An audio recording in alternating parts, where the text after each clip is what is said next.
പ്രബോധന രംഗത്ത് പുത്തനുണർവുമായി ലൗദി ഖുർആൻ masters club അവതരിപ്പിക്കുന്നു രാത്രി സന്ദേശം.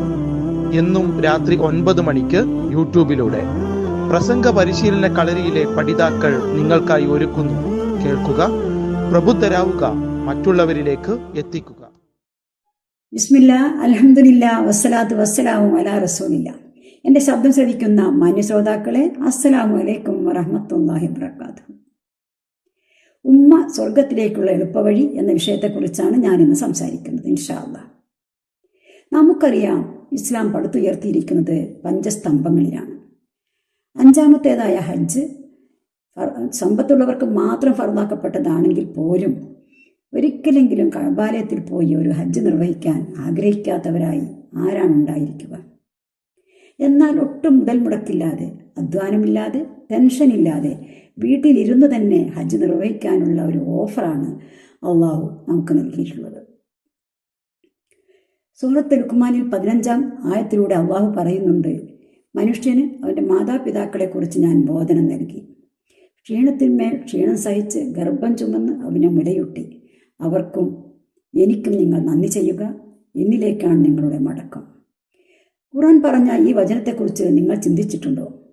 തന്നെ 10 മാസം ഗർഭം ചുമന്ന് ക്ഷീണവും ദാഹവും വിശപ്പും സഹിച്ച് മരണതുല്യമായ പ്രസവവേദന സഹിച്ച് തനിക്ക് ജന്മം നൽകിയ ആ മാതാവിൻ്റെ മുഖത്തേക്ക് കരുണയുള്ള ഒരു നോട്ടം നോക്കുക. ആ ചുക്കിച്ചുളിഞ്ഞ ശരീരത്തിൽ കെട്ടിപ്പിടിച്ച് ഒരു സ്നേഹ ചുംബനം നൽകുമ്പോൾ ആ മുഖത്ത് വിരിയുന്ന ഒരു പുഞ്ചിരി, മാഷാ അല്ലാഹ്. ഒരിക്കൽ നബി സല്ലല്ലാഹു അലൈഹി വസല്ലമയുടെ അടുത്ത് വന്ന ഒരാൾ ചോദിച്ചു, അള്ളാഹുവിൻ്റെ റസൂലേ, എനിക്ക് ഏറ്റവും കൂടുതൽ കടമ ആരോടാണ്? നിന്റെ മാതാവിനോട്. 3 തവണ ചോദ്യം ആവർത്തിച്ചപ്പോഴും ഉത്തരം ഒന്ന് തന്നെയായിരുന്നു, പിതാവിനോട് എന്ന് 4-മതാണ് ഉത്തരം പറഞ്ഞത്. നിന്റെ മാതാപിതാക്കൾ അടുത്തുള്ളപ്പോൾ നിന്നെ ചെറുപ്പത്തിൽ അവർ നിന്നെ താലോലിച്ചതുപോലെ അവർക്ക് കരുണയുടെ ചിറക് വിടർത്തിക്കൊടുക്കുക. എന്നൊരു വാക്ക് പോലും അവരോട് പറയാതിരിക്കുക.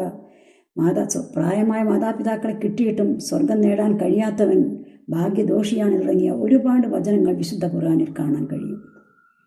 എന്നിട്ടും സ്വയം പര്യാപ്തരായി കഴിഞ്ഞാൽ മാതാപിതാക്കളെ ദ്രോഹിക്കുക, അവരെ പെരുവഴിയിൽ ഇറക്കി വിടുക, അല്ലെങ്കിൽ വൃദ്ധസദനങ്ങളിൽ കൊണ്ടാക്കുക തുടങ്ങി ചെയ്യുന്ന എത്ര മക്കൾ നമുക്കിടയിലുണ്ട്.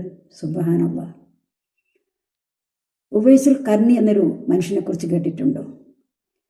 നബി സല്ലല്ലാഹു അലൈഹി വസല്ലമയെ കാണണമെന്ന് അതിയായ മോഹം മനസ്സിലുണ്ടായിട്ടും വൃദ്ധയും അന്ധയുമായ തൻ്റെ മാതാവിനെ സംരക്ഷിക്കേണ്ടതുള്ളത് കൊണ്ട് തന്നെ ആ മോഹം അദ്ദേഹം ഉള്ളിലൊതുക്കുകയായിരുന്നു. എന്നിട്ടും താബിയങ്ങളിൽ ശ്രേഷ്ഠൻ എന്ന പദവിക്ക് അദ്ദേഹം അർഹനായി. നിങ്ങൾ ചിന്തിക്കുക, ഒരിക്കലെങ്കിലും ഞാൻ കാരണം എൻ്റെ മാതാവിൻ്റെ ഹൃദയം തേങ്ങിയിട്ടുണ്ടോ?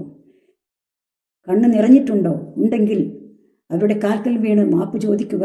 കാരുണ്യക്കടലായ അവർ നിങ്ങൾക്ക് മാപ്പ് തരും, നിശ്ചയം. അള്ളാഹു അനുഗ്രഹിക്കട്ടെ. അസ്സലാമു അലൈക്കും വറഹ്മത്തുള്ളാഹി വബറകാതുഹു.